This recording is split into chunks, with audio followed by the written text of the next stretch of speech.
My name is Adam Cox. I'm an owner of a PR agency, and I've been involved in the public relations industry for about 20 years. I started out working in a radio station, then moved to a public relations agency, and just figured out that most people in PR didn't really understand how broadcast worked.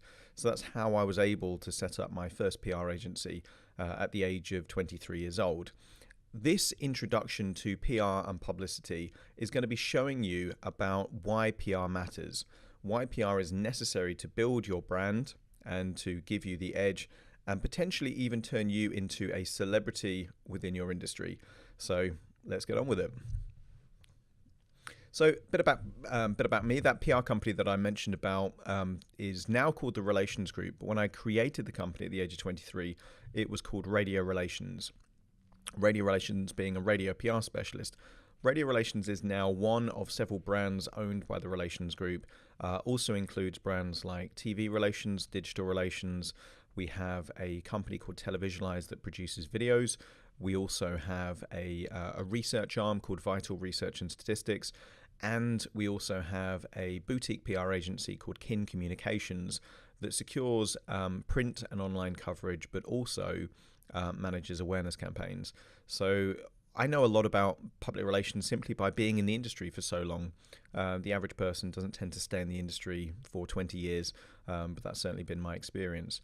What makes me unique, though, as a public relations professional is that not only have I created campaigns for some of the biggest brands that exist. You know, I work with IBM, Microsoft, big pharmaceutical companies like Novartis or GSK, big food and drink companies. Over the years, I've literally worked with thousands of some of the biggest brands that exist. But I also have used the very approaches that I work with massive brands for on my own brands. So if you look at the screen there, you will see that I have three key therapy brands. And hypnosis and hypnotherapy is a real passion for me. That's part of the reason why I originally got into public relations, because it's the industry of changing beliefs and perceptions. My passion is really psychology. So I've really used these techniques, and you'll see examples, to build my own brands in terms of HypnoSlimming, which is a weight loss hypnotherapy brand, Addiction Experts, which obviously deals specifically with all different forms of addictions, and Phobia Guru. And to give you an idea, if you were to put Phobia Guru in Google, actually Phobia Expert, not even Phobia Guru, then I'm pretty much the first name that comes up. I'm also a radio presenter on Share Radio, and again, my practice for my hypnotherapy is in Harley Street, the most prestigious kind of location to work from, certainly in the UK. So part of how I was able to build my brand so quickly, and I've only been fully qualified for about a year, and I was practicing while I was kind of basically acquiring my qualifications, is as a result of my business skills, because I've been in business and run my own business for almost 20 years, but also the fact that I knew how to get publicity for myself. So over the last 2 or 3 years, I've probably secured about £200,000 to £300,000 worth of advertising equivalent purely for my hypnosis brands. And I'm going to show you a few examples of these right now. So this is just literally only for my brand Phobia Guru. So if you look here, for example, in the top left, you'll see OK Magazine. This is a magazine, quite often covering like celebrity content and things like that.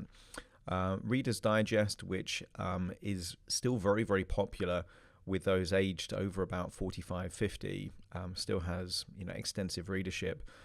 Female First, very high profile female online magazine there, regularly featured on BBC News, 5 Live, Sky News, The Guardian. You'll see the Metro, the biggest free newspaper in the UK, regularly featured in the Metro. And I think that on the right there, I think that's the Telegraph. So featured about certain innovative techniques that I use to get people through spider phobias. So this kind of gives you an idea of the print and online coverage, and I'll talk about the benefits of why this is useful, how it actually benefits your brand and your business. But it's also worth showcasing some of the TV coverage that I'm able to secure. So, although I'm not on TV as often as I'm featured on radio and the newspapers, that's simply because there's less TV content that you can influence. There's a lot more online sites, a lot more radio stations than there are TV that you can influence. But I'll show you an example now. Should you be worrying about gaming addiction? The worse things got with my family, the more I went into that online world of gaming, and it's consumed my life, and to the point where I lost my job and I lost my family, my home, my job, everything. One of the largest addiction treatment firms in this country has told this programme that although the figures are still small, the number of people they've seen for gaming has tripled in the last 4 years. We'll talk to an addiction therapist. What's his advice for making sure people don't become addicted to screens?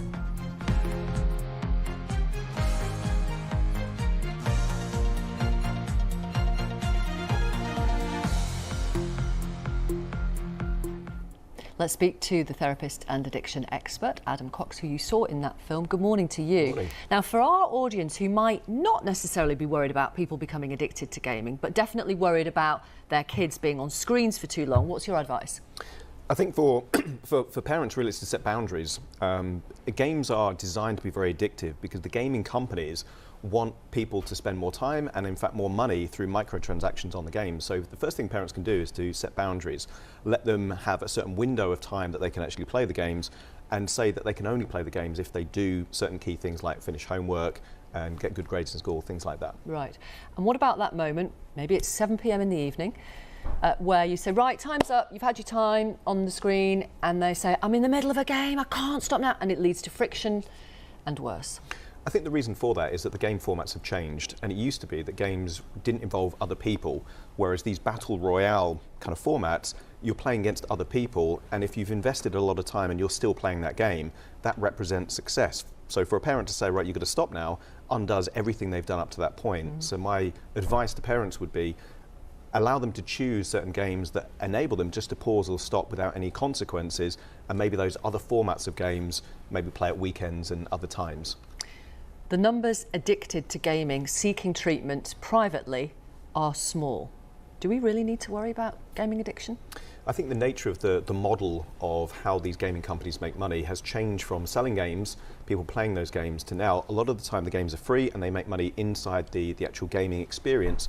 And I think we're at the tip of the iceberg. I think over the next few years we can expect more cases like we saw with this 9-year-old of weeing herself rather than actually leaving the game. We're going to see more cases like this, and more cases of people spending thousands upon thousands of pounds in games, and they can't simply stop. Thank you very much, Adam. You're Thanks for welcome. coming on the programme. We appreciate it. Thank you. Thanks for your company. BBC Newsroom Live is next.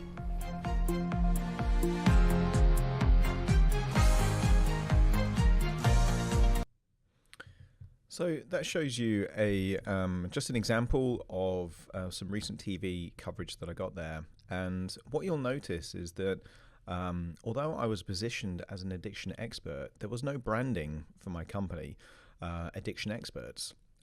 So what it would take for that to be beneficial is I then use that collateral in social media posts, in newsletters. I use it to acquire yet even more coverage. So there are tactical ways in which you can use the coverage, and I'll talk about that as part of the celebrity status system very shortly. So PR and publicity is important to build brands. Now brands, contrary to popular thought, are not built with advertising. And in this specific part, I'm going to talk about people as brands, but also one example of a brand itself. So if you look there at the lower Forbes example there, you've got Sarah Blakely on the front page of Forbes. Now, Sarah Blakely is not anywhere as well known as Kylie Jenner, that you can see above there, and that's mainly because Sarah Blakely is kind of famous for her primary brand, and her primary brand is called Spanx. Now, there's an interesting story about how Sarah built her brand. She found underwear, and particularly underwear to kind of contour her body, very difficult to find. So she researched and created a particular fabric material that made her look better. Tested it out, got really good feedback, but nobody was stocking it. And she found that the industry was very much male dominated. So what she did is she did a very interesting, unique, and powerful strategy. She made a hit list of all of the female influencers of that time. And this is before social media. This is the time when social media didn't really exist. It was more about TV personalities, radio personalities, key journalists in the print media. And she sent her product to them. And she got fantastic reviews, not just on TV, but in newspaper articles and magazines. Suddenly, her brand started to build traction. And these are the exact same techniques I'm going to be talking you through as part of this course. But then something happens, and that incredible coverage that seems to look so effortless normally comes as a result of lots of kind of coverage that slowly built up the brand, built up the credibility that led to that key bit. And with Sarah, it was securing the endorsement of Oprah Winfrey. Now, anyone that follows Oprah Winfrey knows that she has a lot of credibility. She has a huge amount of loyalty and reach. So getting Oprah Winfrey's not just endorsement of her product, but by being invited on her show, enabled to talk about a male-dominated female underwear industry, and that men simply didn't understand the problems that women face. So not only did she get huge amounts of coverage for her brand, but also she positioned herself as a champion for the needs of women. And guess what? That created more loyalty and more interest from her key target audience. So that's Sarah Blakely, who perhaps you haven't heard of, but you probably have heard of her brand Spanx. Kylie Jenner yes, she has a cosmetics brand that enabled her to become the world's youngest billionaire in terms of the value of her assets and her core proposition. But essentially, she built her brand by being featured in the media. And predominantly that was a TV show. So she wasn't by any means the main character on that reality TV show, but she was known as a person that people recognized. But essentially, if you Google her name, there is extensive amounts of coverage of her in glossy magazines, in blogs. She has cultivated a form of media following. And of course, she has an element of control over that through her social media posts. But if you look at how the media respond, she's controlling the narrative. So her social media posts then become fuel for what the mainstream media then talk about, which then elevates her brand. And obviously, although Instagram is relatively new media, Forbes is definitely old media, and there she is featured in lots of magazines. And when Forbes released their latest list of billionaires, she's the one that hit all the headlines. And headlines are essentially what PR is. It's being featured in the media in some form of way that can be beneficial for you and your brand. So these are just two examples, but I want to talk about a few other examples as well. So Joe Wicks, to give you an idea, there are over 100,000 qualified personal trainers in the UK. There are lots of people that have the same knowledge that Joe Wicks has in terms of working out, in terms of diet, in terms of knowing what to eat. But very few are in his position where they have book deals, where they're regular guests on TV, regularly featured in the media. Essentially, if Joe has something to sell, the media want to invite him to be part of their content so he can promote it. And if you think about the chat show format, so whether it's things like, James Corden, for example, Jonathan Ross, Graham Norton, quite often the celebrities that they have on their show are there to promote something. And this is why these celebrities get paid so much, is because it's not just that they have a certain acting ability or musical talent. It's because they can sell product, and they do that not through adverts, but they do it through editorial, this kind of content form of marketing. So Joe Wicks, very successful. Yes, he leverages his brand through social media, but in a lot of the cases, it's still the mainstream media that talk about Joe as an expert, and he's got beyond the brand of just being seen as an expert. He's being seen as a celebrity. Paul McKenna is, and here's an interesting fact. Obviously J.K. Rowling or Rowling, however you pronounce it, in the UK is the best-selling best-selling fiction author. Paul McKenna is the best-selling non-fiction author. So his books about how to make you slim or how to make you rich and all this kind of stuff essentially has made him very, very wealthy. But it's not based on his competency. I'm sure Joe Wicks is a very competent personal trainer, and I'm sure Paul McKenna is a very competent hypnotherapist and hypnotist. But what we're talking about here is that these are now brands. They are still individuals in their own right, but they have also turned their name into a brand, and it's the name that sells the books. If Paul McKenna ghost wrote a book, a personal development book, but didn't have his name on there, it wouldn't secure anywhere near the sales. He would find it challenging to publicize that and get people talking about that book. So there are huge payoffs when you can secure yourself a brand, and branding can come from lots of different ways. But one of the primary ways that Paul McKenna was able to do it is that originally he was a radio presenter, then he became a stage hypnotist, but it was the media exposure he got from a TV show, which is Editorial. It's not paid for. He didn't pay for an infomercial to promote his content. That was through a editorial show, a format. That's how he elevated himself to this kind of brand to become the best-selling non-fiction author in the UK. Tony Robbins, to use a US example, Tony Robbins regularly talks, and if you've seen him do his let's say 4-day seminars and things like that, quite often he talks about how he started, and to begin with, he acquired this kind of huge passion for personal development, very interested in neurolinguistic programming. But then he did what many other people wanted to do, which was to put it into action. So he did. He started testing what he learned. But the interesting thing is that's not what built his brand.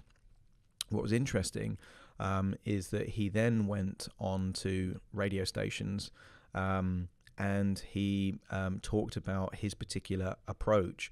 But then he invited people that were, let's say, severe phobics or people with a particular issue to turn up to a particular location where he would do, live therapy. And it was that element that elevated his brand. So although he's known for being on Oprah, many times, in the early days, he wasn't on Oprah. He was on small radio stations throughout the US and Canada, and that's what elevated his brand.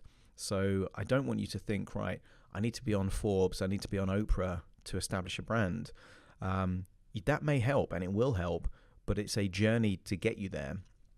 And all these little things, all these small items of coverage that you may secure, all the credibility that you can build on the way can make the difference when it comes down to a researcher or a producer that's been given the task to find a guest for a particular slot on TV. Then all that credentials pay off at that point, because they're like, right, we found someone that knows what they're talking about. We found someone. And really, once you're a celebrity, the media chase you. When you're not a celebrity yet, if you're just very competent, very knowledgeable, you've got to make it really easy for the media to want to work with you. Another example of someone that has become a brand relatively quickly is Jordan Peterson. One of the best-selling books of the last few years, particularly in the personal development sector with his 12 Rules for Life. He is also the highest receiving benefactor from Patreon on his free content on YouTube. And in essence, it's a series of editorial interviews that have elevated his position from being a knowledgeable, thorough academic, and there are many of those out there, to someone that has become a brand that can now sell millions of books and kind of divide public opinion. But he's got to that stage through publicity, not through advertising. And even this is a guy that is happy to find his core audience, to be divisive and to be relatively confrontational with journalists. Now, that's not a strategy that everyone can work with, but Jordan's found a way to kind of play to his strengths. But in all these cases, it was PR and publicity that built their brands, certainly not advertising. And if they can do it, you can do it as well. And I'm going to be talking through exactly how to use the same kind of approaches that any celebrity in their niche have used to get to that point. And you can't put it down to luck. You definitely can't put it down to luck, because there are lots of people that are kind of in the Kardashian/Jenner family. There are lots of people that come up with interesting ideas for underwear. There are lots of personal trainers, lots of hypnotherapists, lots of life coaches. Not all of them elevate themselves to the position of being a brand. And that's why it's really important to either learn these skills so you can do it yourself, or find someone that already has these skills that can do it for you. So what are the benefits of PR? Well, the first thing, before I run through the benefits, is I want to emphasize what isn't the benefit, okay? And it is, PR and publicity is not designed to do what Google ads do, what Facebook ads do, in fact, what most advertising is designed to do. Most advertising that I think people use, they don't do it for branding, they do it for lead generation, okay? And if you're thinking of publicity as a way of generating leads and even acquiring clients, it's the wrong tool for the job. Quite simply, it's the wrong tool. You should take that budget and invest it into things that you can measure: cost per acquisition, conversion rates. Digital marketing isn't necessarily the most effective, but it is certainly the most measurable. And being completely honest with you, for several of my brands, I do use digital advertising. I use Facebook ads, I use pay-per-click on Google, and I do that because it can work complementarily to a PR and branding strategy. And you would not complain to a hardware store, DIY shop, if you bought a hammer and then you figured out that it couldn't cut wood, because of course that's the job of a saw. So in the same way that a hammer does a different job to a saw, PR does a very different job to digital advertising and digital marketing, and it doesn't make sense to confuse the two. So I'm going to talk through what the benefits are, but just know that the key benefits are not to acquire clients or generate leads. There are other things that can do that, but it does have lots of benefits. And some of these benefits, one of the main benefits, are awareness. The consequence of being featured in mainstream media is that mainstream media have lots of readers or viewers or listeners, depending on the format. And therefore, if you appear in that publication, on that site, on that particular show, you get access to their audience. So not only does that increase your awareness or the awareness of the brand that you're promoting, but it also positions your brand as being relevant to that particular topic. So if, for example, you're in the field of, let's say, complementary health, if you are invited onto a show to talk about alternatives to mainstream medication when it comes to a particular illness or issue, that then strengthens your brand positioning as being a authority on that particular area. It gives huge amounts of credibility. I'm fortunate enough to be featured in the media, on virtually a weekly basis. There's rarely a week that goes by that I'm not featured in the media. And that doesn't mean that my phone's ringing off the hook. It doesn't mean that I'm bombarded with, huge amounts of inquiries. But it does mean that my credibility of being competent, authoritative, professional, and a leader in the niches that I operate is elevated hugely, because I'm seen as someone that the media go to when they need an expert, which is true. They do come to me when they need an expert. So therefore, the thought process through the mind of the person that may visit my website and then see all these examples of this media coverage is that of reassurance. It's like, well, if the media are going to this person, then he's probably very good at what he does. It gives huge amounts of credibility, not just with your target audience, but with other members of the media as well. because that same thought process goes through the mind of other journalists. And in fact, when I secured that large piece on the BBC, so we're talking around about 15 minutes worth of coverage, audience of around about 1 million people, that was as a result of them seeing that I was featured in the Telegraph, featured in the Guardian, featured on LBC, featured on 5 Live. That then reassures them that if I've been featured in other media, then I'm comfortable being on the media, which reduces their risk. It also makes them feel that because I've gone through this process before, then I have this due diligence has already taken place. There's a psychological theory there of social proof, and you can have that work for you. And that social proof simply says that if the media have already endorsed you by having you featured in their publication or whatever it might be, then if it's good enough for them, it's good enough for us. And what I know, having spent 20 years in the PR industry, are that journalists and editors are incredibly busy people. So you've got to make it really easy for them to want to invite you to be in their publication, because it's a privilege. You know, they have cultivated this audience, and you get to rent that audience for a short period of time without paying. You know, you're not paying them in money, you're paying them in your time and in your content. And there are huge amounts of credibility by doing that.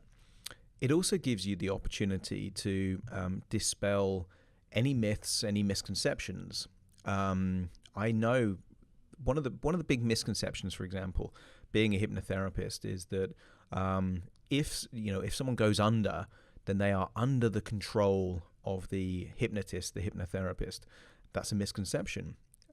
So what I tend to find is that when I have this dialogue, this narrative with the media, I can dispel that myth or misconception.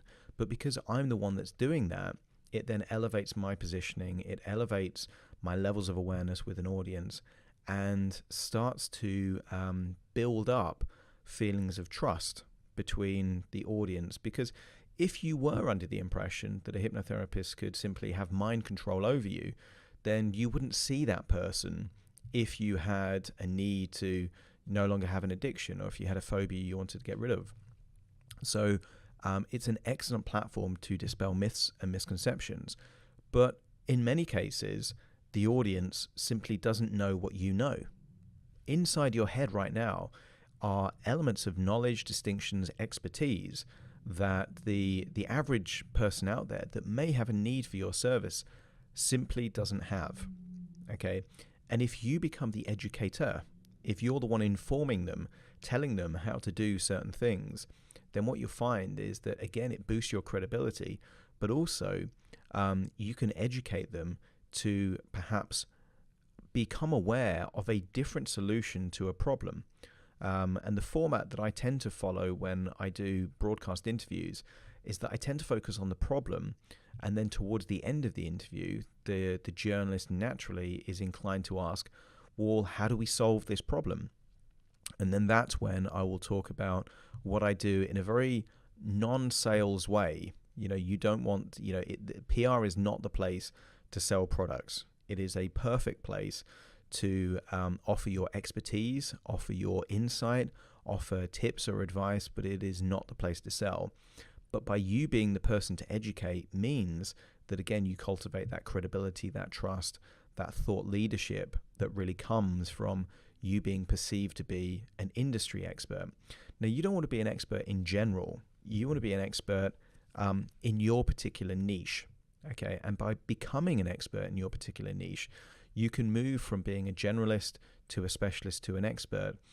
And in every single industry, it's the experts that earn, way more money, way more income, get more referrals than anyone else, because of the Pareto principle, this 80-20 rule.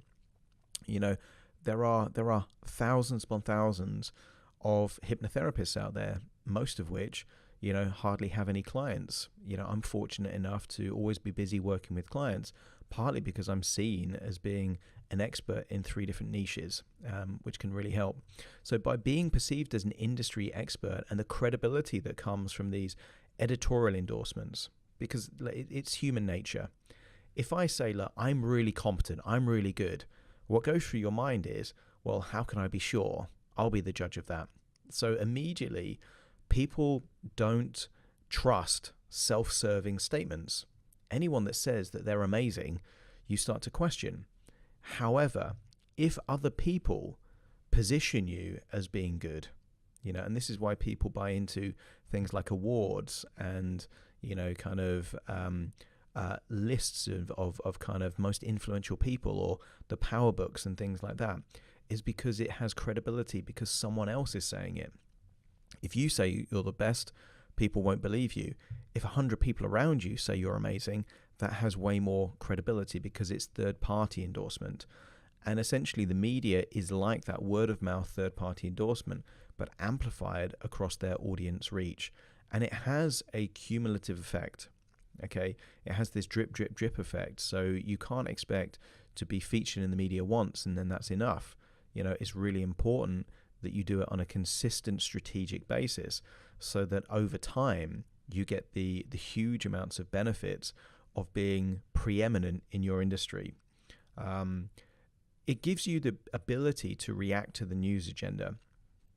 And, I've been fortunate enough to be featured in the media quite a lot. And we're only a few months away from a new royal baby. Now, one of my brands is Phobia Guru, and there is a particular phobia about childbirth or pregnancy called tocophobia. Now, I've essentially created a press release about this topic, and I've put it out there in the media so that anyone planning on looking at a different angle, a different spin on the royal baby, then knows that I've got that ability to talk about that. So that's the ability to react to the news, because when it was announced that Prince Harry and Meghan Markle were pregnant, that becomes information. So if in your service there is something like that, then you've got the ability to essentially newsjack that based on your element of expertise or knowledge in your industry. And right at the beginning, I said, look, it's not great for lead generation. It's not great for acquiring clients. But I have a caveat here, and that is that if you go about things in the right way, then it can actually help acquire clients. And that's because if you secure online coverage, in many cases, the website will be happy to have a link from their site to your site, so that it legitimizes who you are and where you work from. So you do need a credible, good-looking website, but you also need the ability to capture leads from that website with a lead magnet, some kind of capture box, so you can get names and emails and that kind of things, some kind of lead generation tool. And then with that, what I found is that now that I'm featured so much in the media, my domain authority for these sites are going up without me having to spend money working with an SEO company. The SEO is organically increasing, and that's because the way that the Google algorithms work when it comes to SEO is that they determine the authority of the site that you are linked from, that then goes back to your site. Now, because I've been featured in sites like The Guardian and The Telegraph and the BBC and Times, when they link back to my site, Google knows that these are credible, authoritative sites. So when they link to me, that has more value than if it's a blog that has low levels of credibility or awareness. And that can help increase your own domain authority, which means that when people are looking for you online through search engines, you're going to rank higher. Then when they go to your site, if you can leverage the media coverage and say, look, I'm the person the media go to whenever they want to talk about this topic, then what you'll find is that you have higher conversion rates. And I've split tested this several times where I've had a landing page where it's just me explaining what I do, and then another landing page which includes audio clips of me being featured on radio or video clips of me featured on TV. And whenever the audience, the potential prospect, sees a landing page where I have the legitimacy and the credibility of being featured in the media, then the conversion rates increase massively. So this is when it can work really, really well alongside some kind of digital marketing strategy, because then a combination of SEO gets you free traffic, the paid for advertising gets you guaranteed traffic, and if you use some kind of a funnel system to acquire leads and then follow through, what you'll find is that by being featured in the media, the conversion rates at each part of that funnel can increase if you test and refine how to, at the very point where credibility or trust is needed for them to get to the next part of that funnel or process. What you'll find is that you can increase conversion rates, which can mean the difference between a advertising campaign being viable or not viable. It all depends on the conversion rates. So the benefits of PR based on a solid branding foundation and consistent in nature, which elevates your positioning and your credibility, can be one of the most lucrative things that you can do, because essentially it converts it from you having to draw people in to people actually seeking you out, which is a really powerful distinction and makes it more cost effective. And if you think back to those people that we talked about, Tony Robbins, for example, and Jordan Peterson, they don't have to spend as much on advertising as an equivalent unknown in the same industry, because they can elevate their positioning, their recognition, their brand in ways that you simply can't do if you're not known in that way. So this is the pyramid strategy, the PR amid strategy, and essentially it's about climbing the pyramid. This is really what the goal is.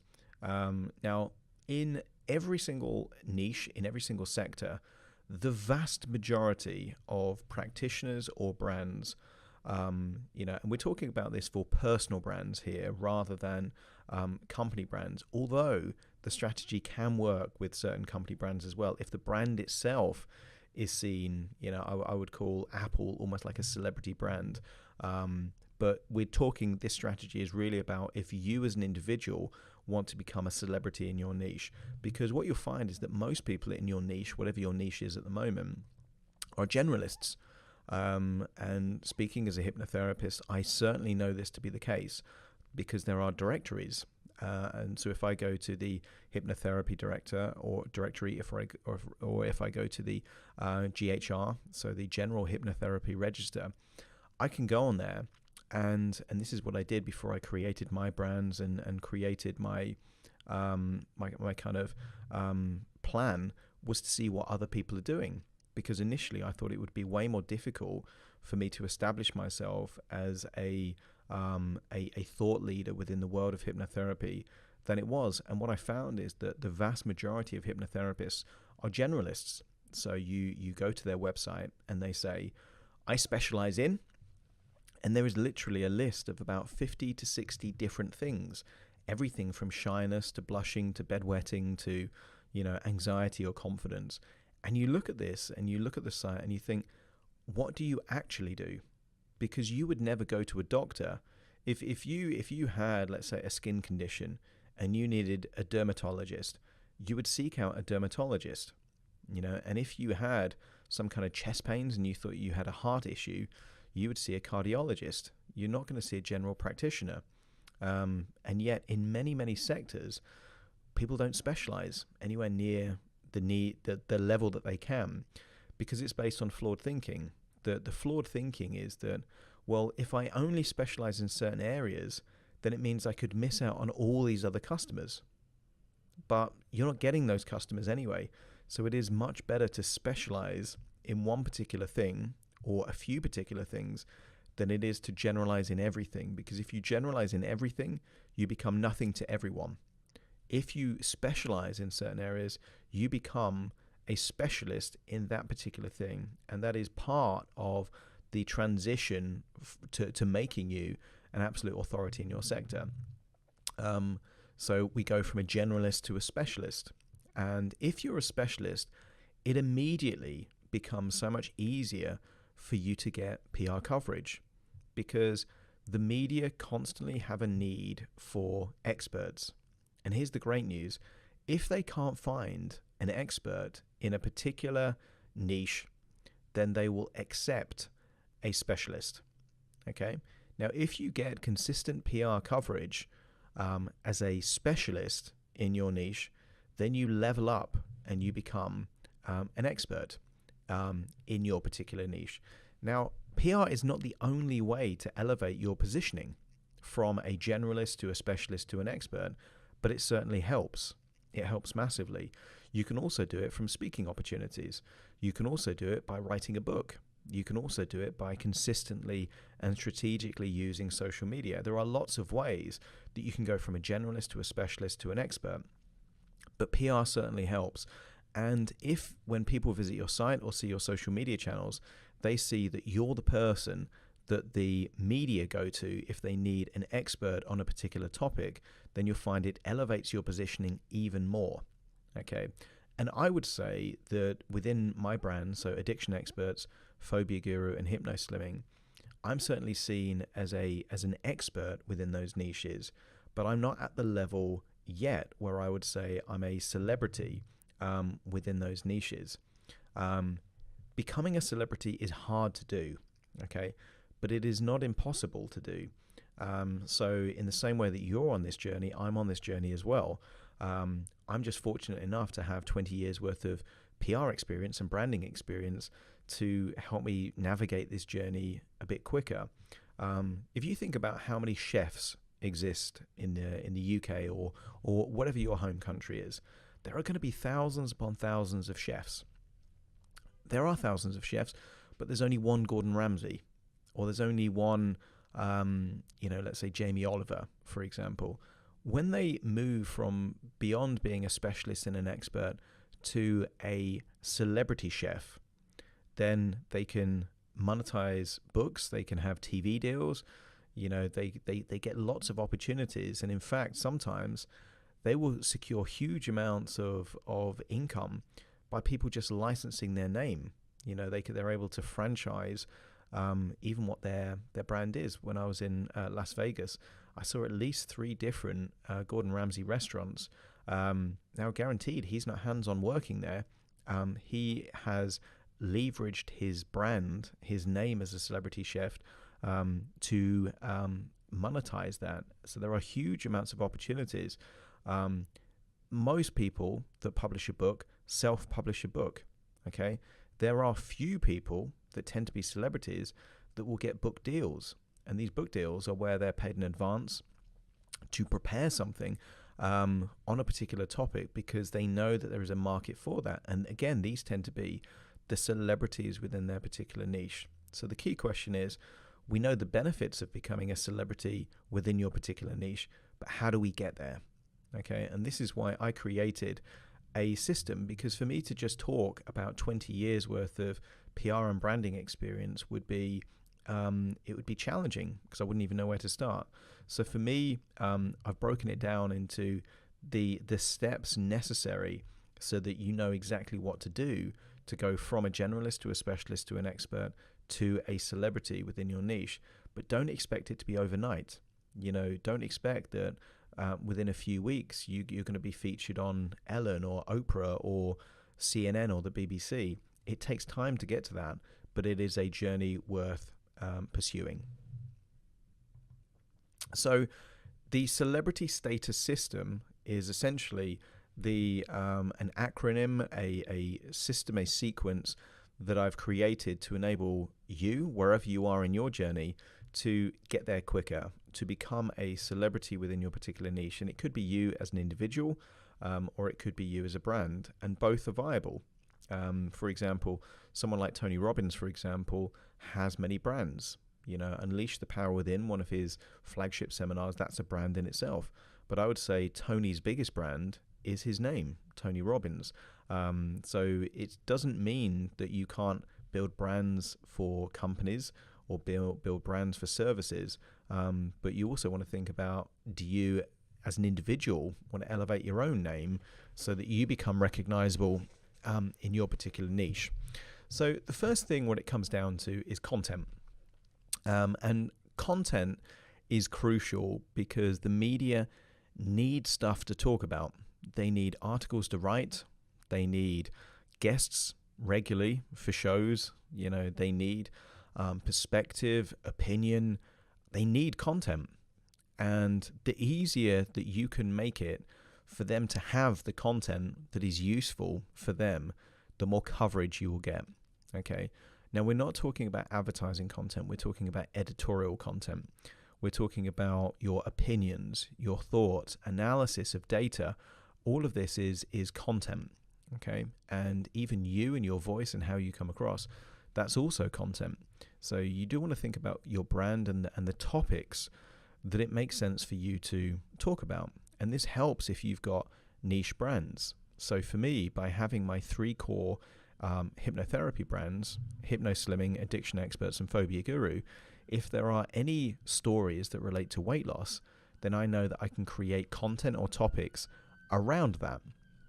Equally, if there's any trends on addictions, then that enables me to know what type of content I could produce that could be cultivated and used tactically to secure coverage. Same thing with phobias. But you need to think about what that content is or what those topics are in your world. And there is a high degree of probability that you either already blog or you already post on social media about topics that relate to your particular industry. You are probably already doing it. And not only that, but you probably have an archive of all of the content that you've already cultivated so far to, just historically. So if you've done Facebook Lives, if you've done blogs, if you've done articles, then you can access that and you can analyze which ones had the highest level of engagement. And then potentially you could repurpose that content, so long as they're not too time sensitive, as a way to engineer even more coverage. And one of the things that the media tend to use to take content and turn it into coverage is known as a press release.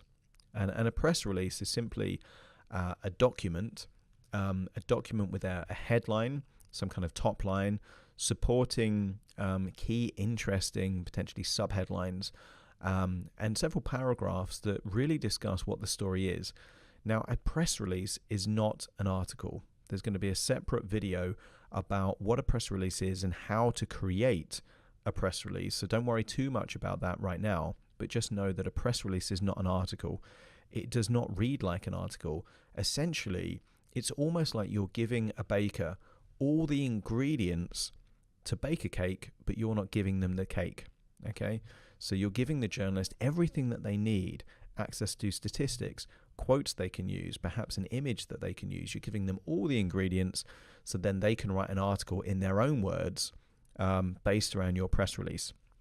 Now, that said, there are some lazy journalists out there. And if you write a really good press release, some people are just going to copy and paste elements of that press release straight into an article because you've made it so easy for them. Okay, so rest assured, you're going to learn about how to write a press release, and then not only writing the press release, but how to distribute and follow up with that press release to convert the press release into coverage. But just know that content is one of the fundamental elements of securing coverage. Without the content, there is no coverage. So it's what I call the 3 C's process. You want to have a concept, an idea of what you want to talk about, turn that concept into a actual content, and that could be a video, that could be an article, that could be a press release, but you want to create the content, and then that content is going to turn into coverage. So that's the process, and you're going to learn this process as part of this course. Editorial justification is key. Editorial justification is essential because if you simply use your press release or use your platform, let's say you're invited to be on a show, to just plug your brand or just to sell your products, you will not be invited back. And I can't emphasize this enough. Now, magazines and newspapers might be a bit more accommodating if they know you've got a product to sell. Okay, they might even have an image of your product or an image of you or whatever it might be. The broadcast media are different. You know, they have Ofcom rules. So Ofcom is the regulatory body for broadcasting in the UK. There may be equivalents in different countries around the world, but they have a certain threshold of editorial justification. So that's why I tend to recommend, as part of a strategy and a tactic, is to look at the problems that your proposition solves rather than the products that you want to sell. Because if you build the story around a problem and then let the audience or the journalist know that there is an innovative solution to that particular problem, then what you'll find is that there is sufficient editorial justification, because your brand mention, your plug, seems less self-serving than if you started with, oh, there is a 50% discount on this, or new product launch to do this. And there are product-based press releases, but they don't secure anywhere near the coverage as problem-based press releases. So editorial justification simply means giving the journalist a justified reason as to why this is worthy to be in their media. And there is a saying, by the way, and that saying is that advertising is what you pay for and PR is what you pray for. And what that really means is that you don't have control when it comes to editorial, because you are influencing a journalist, an editor, a news reporter, a features writer. You're influencing them. You don't control it. So if you're paying for the space, then you can say, right, I want exactly this. I want these exact words. And that's fine, because you're paying for the privilege.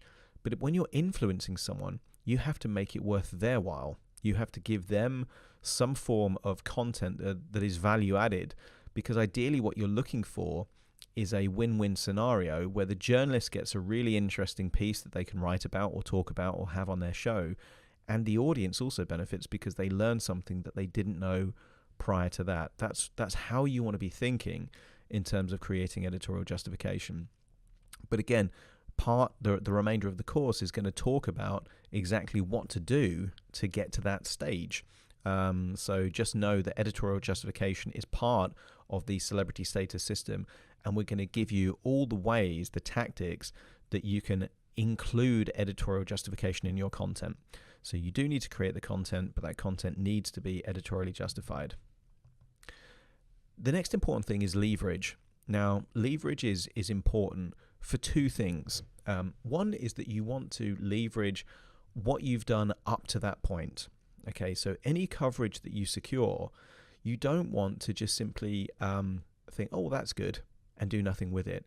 If you're featured on the radio, then you would want to use things like the iPlayer or Listen Again features to record that radio interview, so then you can have it on newsletters, social media, and on your website. If you were featured on the TV, and I'm going to explain how you can capture content from TV shows so that you can use, just as you saw my example there talking about gaming addictions, you're going to see exactly how to do this to leverage the coverage that you get. So it's not enough just to just get it. You want to showcase that. And one of the best ways of doing that is in newsletters and email autoresponders, because that way you can repurpose that content. And, quite often, if I'm doing public talks, for example, I'll have a little show reel of just the last few months' media coverage that I've secured, because then it communicates to the audience that I'm talking to that I'm regularly featured in the media and therefore perceived to be an authority on that particular topic, which relaxes the audience because they then perceive that I have the right to be on that stage talking about that particular topic. And I know several other speakers that similar, in a similar way, they will use recent media coverage or even just the best media coverage they've ever got as part of their own introduction, because then it gives them immediate credibility at the very point where they're talking to their audience. And I would say that it looks so much better because you can get credibility by association. And quite often I see speakers, stood alongside people like Richard Branson or whoever it might be. You can get credibility by association, but I think you get much more credibility by a third party or editorial endorsement, not just testimonials, but the media giving you a stamp of approval. So there are various ways that you can leverage that. And to give you an example, the first bit of coverage that I ever got for my brand HypnoSlimming, so if you go to hypnoslimming.com and you click the press section, you will see very early on, because I use a blog format, so I put it in a chronological order, that the first bit of coverage I ever got was for, I think, World Food News. I never heard of that publication, and I've never heard of it since. It's a tiny online news site that talks about food stories. But that was my first bit of coverage, and I also got coverage in, I think, a regional newspaper in the West Midlands.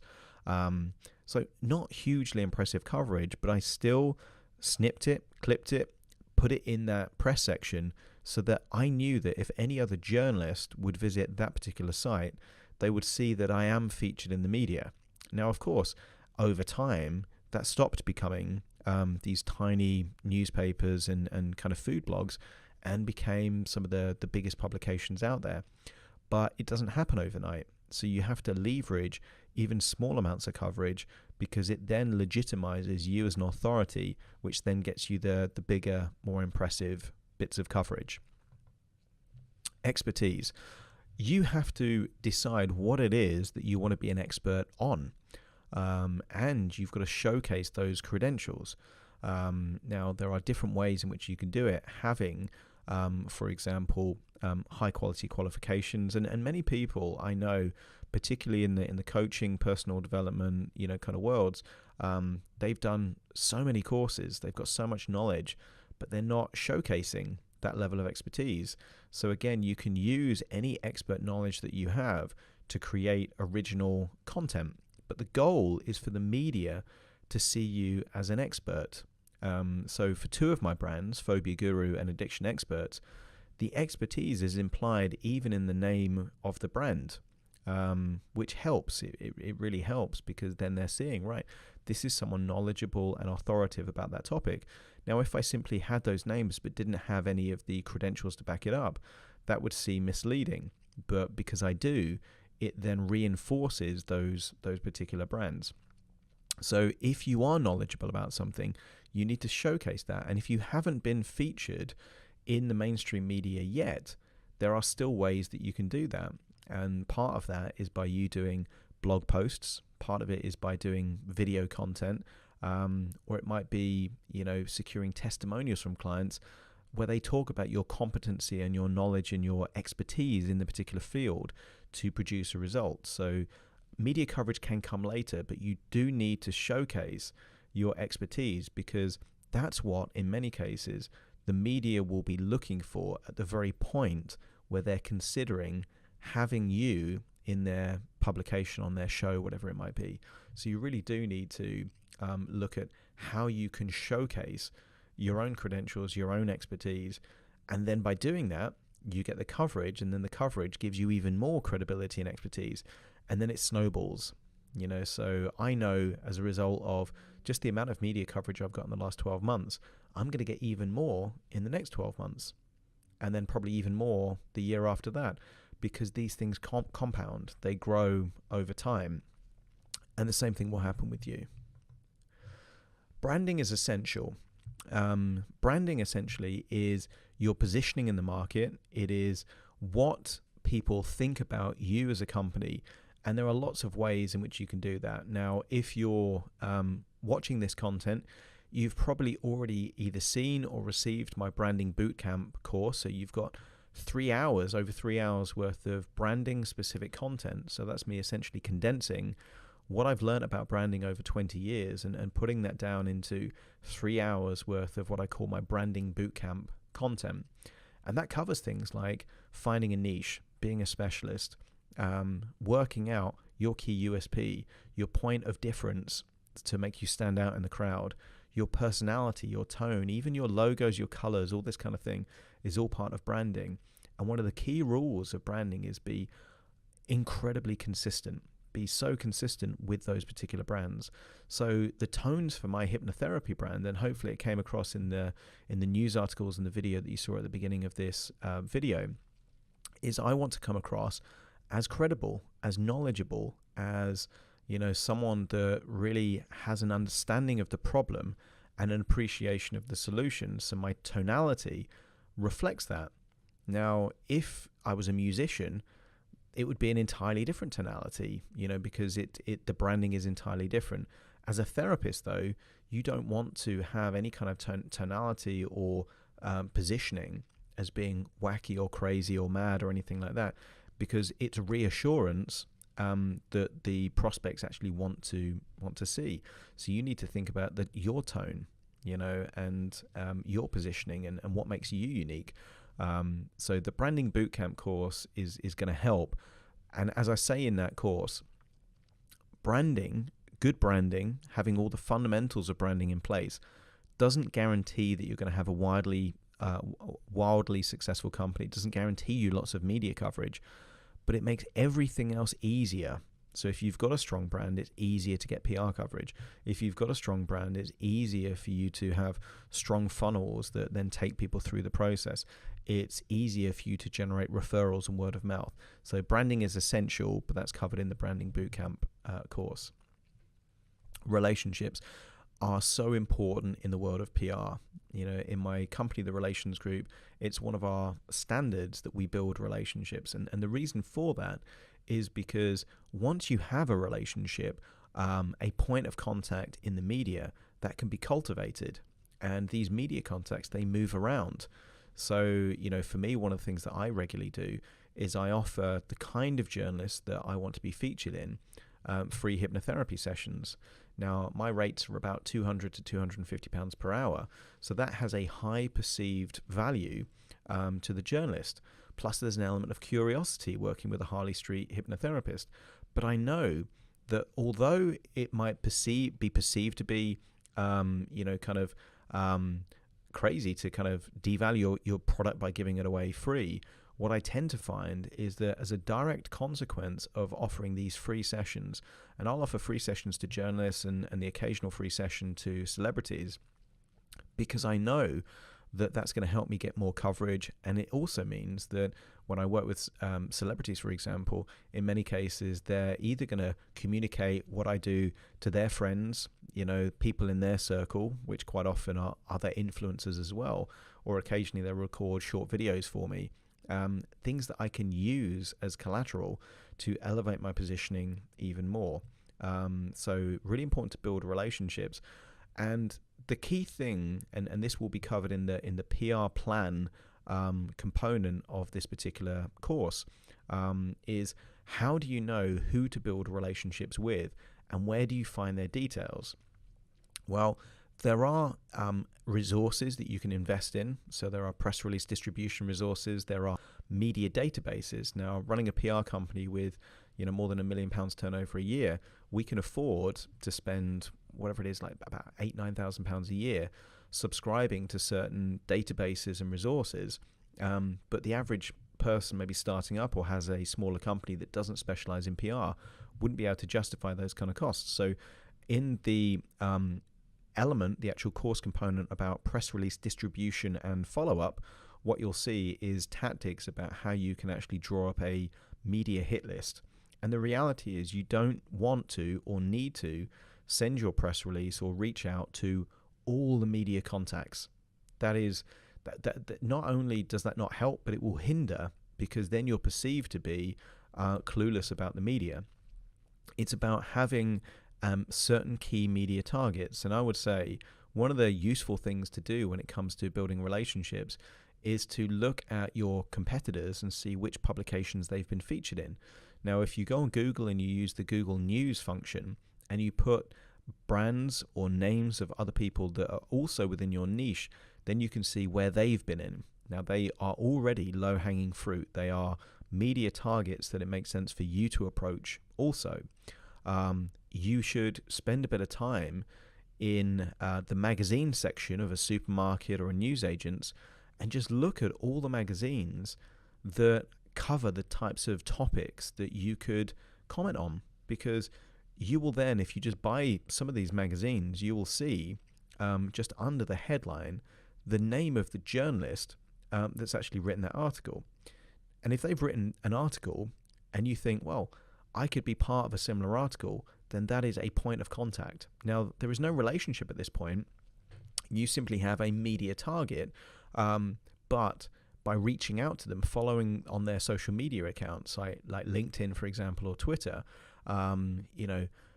doing the whole kind of social media breadcrumbs of liking a few of their posts and things like that, then means that when you actually introduce yourself to them with a story, you're not a stranger, you're already on their radar at some level. So we're going to go into detail of the relationships element in the press release and follow through element, and also part of the PR plan, because you don't need to influence everyone. You don't. You want to have your core media targets that you cultivate relationships and regularly, constantly filter through press releases or relevant content for them to talk about. But at the same time, you want a catch-all approach. You want to be able to efficiently distribute a press release to a big audience of lots of different journalists, because you might find that if you cast that net very wide, there's a few people in there that do start to respond, do start to ask questions, and then they move from your general list to your specialist list, and you can use CRM software, or you can even use a very basic Excel spreadsheet, but you do want to start taking note of the coverage that you get. And I'm going to share an anecdote here, because HMV as a brand, obviously massively in decline just by the shifting way that people listen to music and buy their music. But when I started out in PR about 20 years ago, HMV was a very dominant brand, and I remember meeting the PR manager for Virgin Megastores at the time, and his nemesis was a guy called Gennaro Castaldo, and this was the PR manager, the spokesperson for HMV. And he said, wherever I look, Gennaro's there, and he's just always getting the coverage. Any topics, any trends, he's there, he's getting the coverage. And he couldn't understand how challenging it was for him to get the coverage, and so easy for Gennaro to get all the coverage. And I actually interviewed someone that was a former news editor for Capital and LBC, and he brought up just in the interview the fact that certain companies used to send him a Christmas hamper. And I said, really, is that allowed? And he said, well, it's not, it's frowned upon, but yeah, some companies did it. And then he mentioned that Gennaro every Christmas would send him and every other journalist that he knew in the broadcast world just a little prize, like a Christmas hamper of like CDs, DVDs, posters, like old games, that kind of stuff. Basically, kind of out of date stock for HMV. This guy made the effort to get it into the hands of every journalist, and guess what? That paid off over time. When a journalist needed someone to talk about a news story, who are they going to go to? They're going to go to that person that's made the effort to cultivate some type of working relationship, and that's why it was so easy for Gennaro to get all the coverage back then when there was a huge interest, in these kind of music stories, and so difficult for Virgin Megastores to do the same. So don't underestimate the value of building genuine relationships with members of the media that have access to your target audience. Absolutely crucial. Individuality. Now, if you are building a brand and the coverage is for your brand, then you've already worked out, if you've watched the Branding Bootcamp course, that your brand needs to have a personality. It needs to have this kind of individualistic tone. Equally, if you are the brand, then you have to have things that make you unique. Now, in most cases, people do what they do for a reason. There is a reason behind why they're so passionate about what they do, how they want to serve people in some way. So you want to have a particular story, or you want to map out all the things that makes you unique. So for me, for example, when I created the brand Phobia Guru, part of the reason why I did that is because in my late teens, early 20s, I had severe anxiety. The idea of being around people I didn't know absolutely freaked me out. I would have panic attacks and very severe anxiety.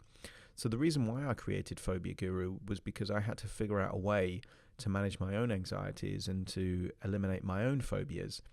But at the point where I'd actually created the Phobia Guru brand, because members of the media were calling me a Phobia Guru, I had to ask myself the question, do I have any irrational fears left?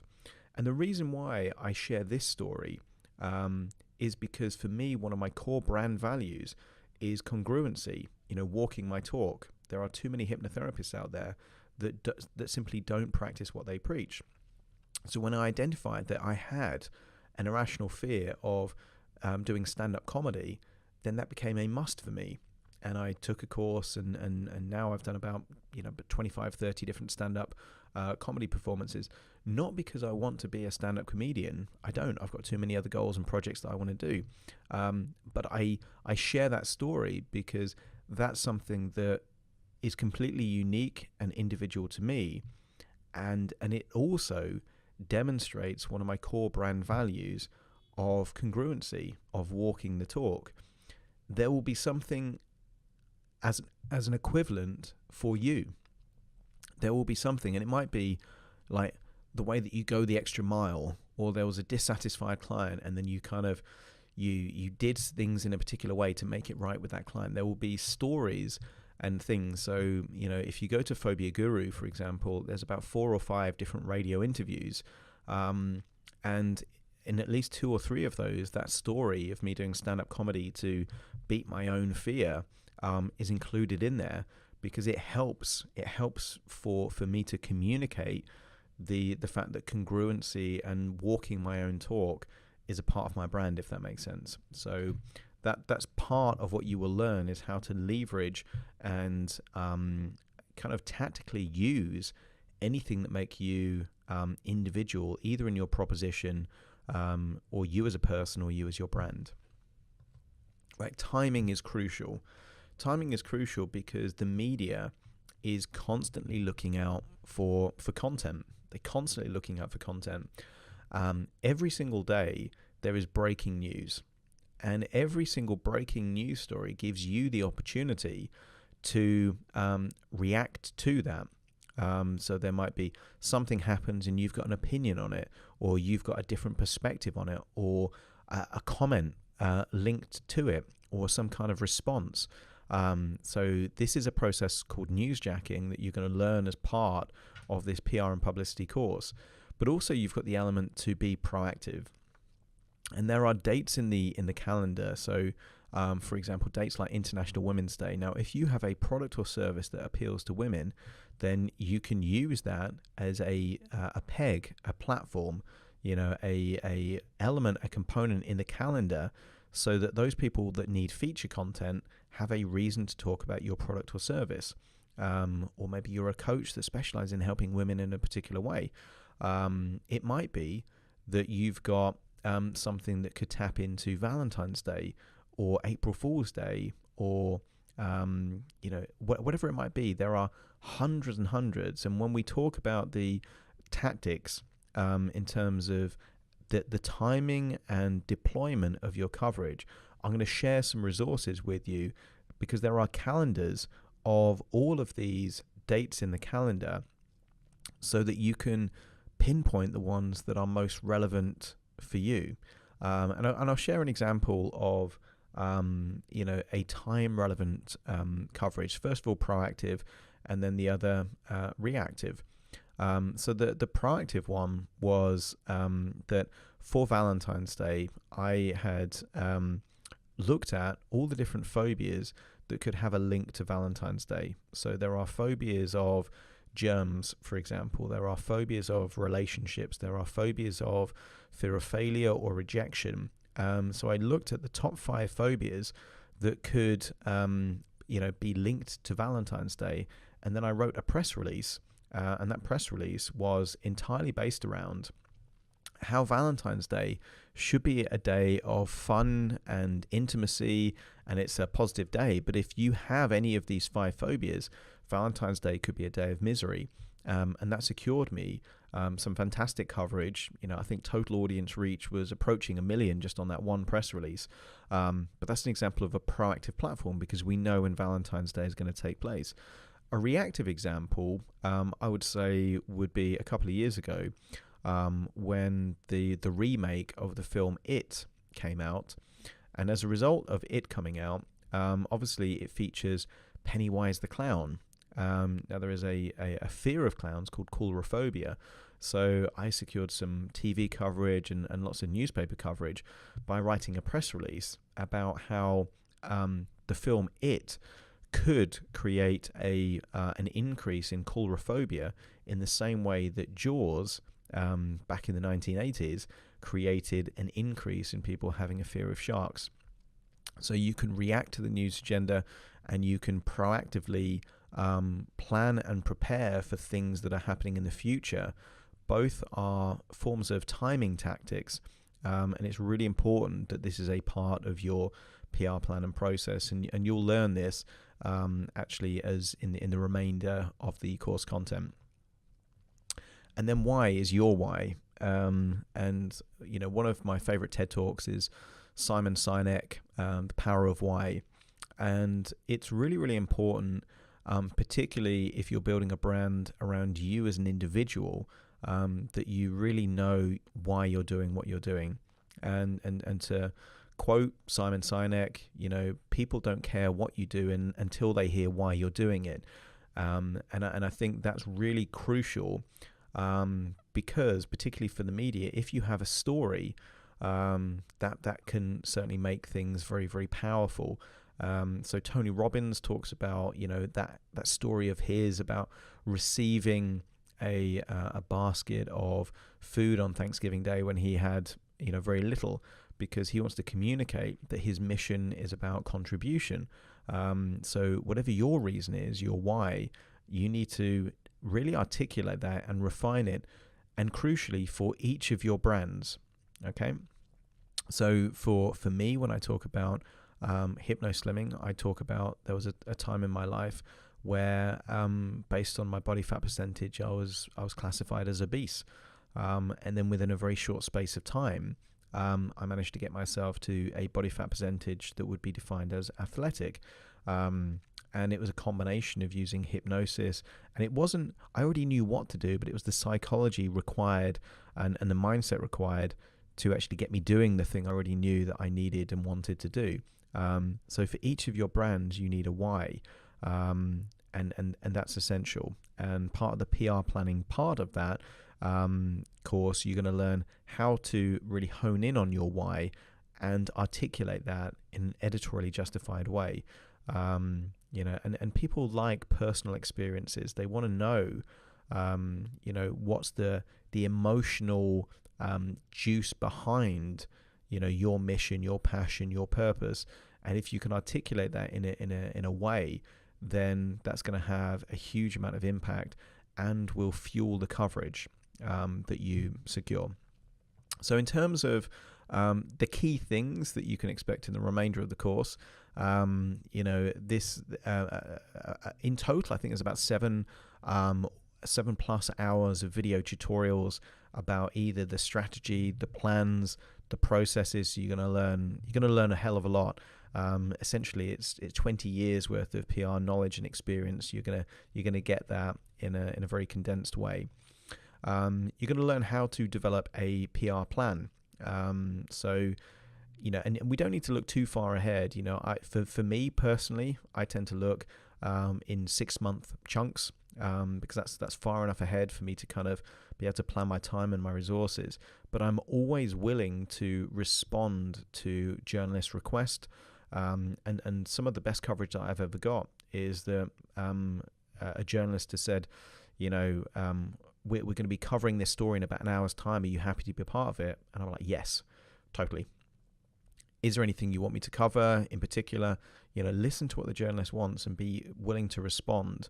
And that will not only build your relationships, but that will mean that you then can build up your collateral, which increases your leverage, which makes it easier to get more proactive planned coverage. You're going to learn how to create a press release. Now, the term press release sounds more daunting than it is. It's a Word file. It's a document, but it's a document that follows a particular process. And if you just email a journalist saying, I can talk about that, you're making it too difficult for them to cover the story. If you send them a press release and you provide them with additional support, content, whatever it might be, imagery perhaps, that's going to make it really easy for them to cover that particular story. So you're going to learn how to actually create a press release. You're also going to learn how to distribute that press release and follow it up. And you can distribute it simply by email. But what you don't want to do is simply email all the journalists and send it to them all at exactly the same time, because that looks very unprofessional. You'll probably, if just one person replies and said, this is a shambles, then suddenly all those other journalists have kind of seen that response. So you need to distribute in a particular way. And you also need to know how to follow up with the journalist that you've sent that press release to, because the idea that you can just send one email to a journalist and they think, great, I'm going to run this story, it's not enough. There needs to be an element of follow through, so that even if they don't run the story, you can still get value from that. You're going to learn what are the key pitfalls. We've talked about, just emailing people randomly or not following a press release format, but there are lots of PR pitfalls. So there's going to be one component of the course that just goes into detail of how you can get it wrong. And sometimes being forewarned is forearmed, and therefore knowing what the pitfalls are, you can navigate past them. Because although you can get a lot of experience by making mistakes, it can also be emotionally very distressing, and it may knock your confidence, and you may arrive at the conclusion that it's not worth it anymore. So anything I can do to help you avoid these PR pitfalls is I feel like it's my duty to let you know as many of those as I can. You're also going to learn about how to get the media calling you. It's not enough for you just to send press release after press release. You want to make it really easy for the media to call you. And this is things like sharing your mobile phone number on the press section of your website. And if you don't have a press section, creating a press section, letting you know that you are open to media inquiries. So you're going to learn how to do that kind of stuff. Broadcast is different to print and online. So I would say I'm probably one, if not the authority in the UK on broadcast PR, simply because I set up a broadcast PR company, Radio Relations, at the age of 23. I'm approaching 41 now, so that's almost 20 years worth of experience specifically on securing broadcast coverage. And obviously you saw that clip of me on TV as well. So I know what's what when it comes to getting broadcast coverage. It's challenging, but it is very worthwhile.